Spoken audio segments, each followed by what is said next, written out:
What's up guys, it's Widgeon TV here. One essential part of Fallout 76's endgame is launching nukes out of one of Appalachia's 3 nuclear silos. One of the easiest things you need to do to prepare for that is to acquire a nuclear launch code. This code can be acquired easily online because it is the same for everyone. I'm guessing 99% of people who launch a nuke just looked up the code for that week. But do you ever wonder what's going on behind the scenes on these decryption websites? What kind of algorithm do they use? Well, in this video, I'm going to show you how to manually decrypt a nuclear launch code.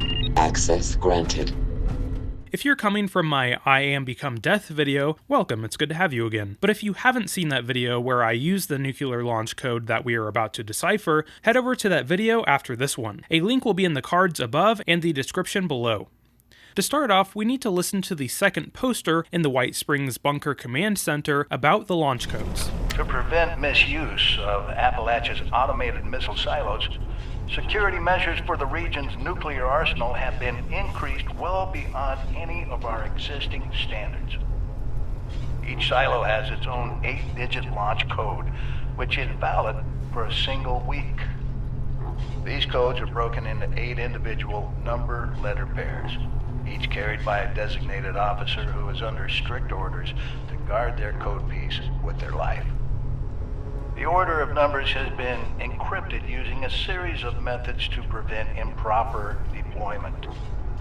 The bunker staff of specially trained code decryptors will provide the officer corps with the code when it is renewed each week. With the decryptors deceased, it falls to you and your compatriots to crack each week's codes. We would suggest starting your hunt with the archives on this floor. All the remaining information we have on the nature of the codes is stored there. At the end, he says there might be some information here in this facility. Heading on over to the archive terminal, we can learn a little bit more. Data Archives. Archive Ellen Santiago, General. The code pieces. There are 8 aide-de-camps charged with lugging the Silo Alpha code piece transceivers on their backs. We've found 6 thus far, and it's given us some answers. And one big new question. Each transceiver has a letter paired with its number, but even with 6 of the letters, it doesn't spell anything. I'll admit it, spelling wasn't my standout subject in school. The Ragnastadier boys were recess men, but we spent half our nights trying to reorder it into something. Hell, Modus couldn't figure it out. That's when we realized the letters are coded. This must be the encryption you said was mentioned in the orientation. We just have to figure out how they did it. I dispatched men to go through the archives in Sugar Grove, but they failed to find anything useful. Next group is going to go over Mama Dulce's more thoroughly, see if we've missed anything the commies might have figured out. They found some kind of password on one of the bodies that they never found a use for, 4Party651, which could be a lead. So it sounds like we're headed to Mama Dulce's. If you don't know, Mama Dulce's on the surface is a food production warehouse, but below the seemingly normal facade, we can find a Chinese spy facility. Entering through this hatch on the pipes, we can enter. On the lowest level of the facility, we can find more information on the code decryption.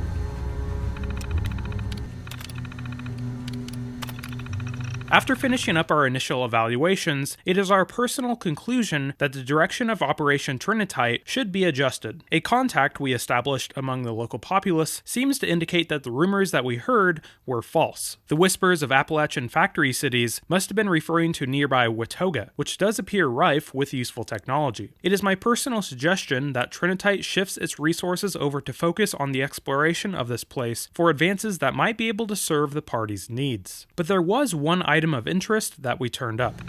A possible encryption method of the American launch codes. It seems they'd begun a pilot program to break them up into multiple parts, with a letter paired to each number of the launch code. Spelling the English word will tell you the order of the numbers in the code, but the letters were encrypted using a technique called a code word cipher, where letters are transposed for others in a variant alphabet. How this keyword is determined, or where it's acquired, we're still unsure, but it seemed too valuable of a find not to share. So the keywords here are keyword cipher, also known as a substitution cipher. This is a standard way of encrypting a code. All we need is our encrypted code, that we will be talking about here in a second, and a keyword. The keyword can be found in the control room of the White Springs bunker. This wall will be reset each week on Sunday, but during the week it will slowly be populated by letters. The further you are into the week, the more letters will show up, giving you more hints to find the English code word. The encrypted code can be found in the form of code pieces found on ghoul officers spread throughout Appalachia. If you need help finding all the codes from a specific silo, you can use the Enclave satellite to mark their approximate location on your map.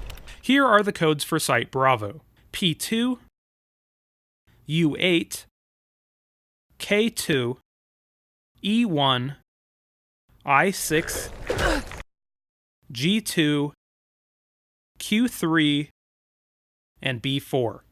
After collecting all 8 and solving the word puzzle for the code word, we have everything we need to get our launch code. Before we start our decryption, let's get the answer off the internet so we can check our work. So there is the number we're shooting for. Let's get started. First, let's start with the keyword. In a keyword cipher, you have to take all the letters in the alphabet and subtract all of the ones from the keyword, leaving us with this. Next, attach the whole keyword to the head of the remaining letters, giving you something like this. This is our new alphabet, just like it said in the terminal. Now that we have the encoded alphabet, let's move on to the code pieces. Now we have to take all the letters in the code pieces and transform them into our new alphabet. So this becomes this. Now we need to unscramble the letters into an English word. In this case, it unscrambles into dealings. Now, using our new code word of dealings, we can again use the alphabet to match the code pieces to their correct spot, giving us our launch code. So as long as you did all of the steps properly, as you can see, the online code matches up with our code. So we successfully decrypted the nuclear launch code without any assistance from online.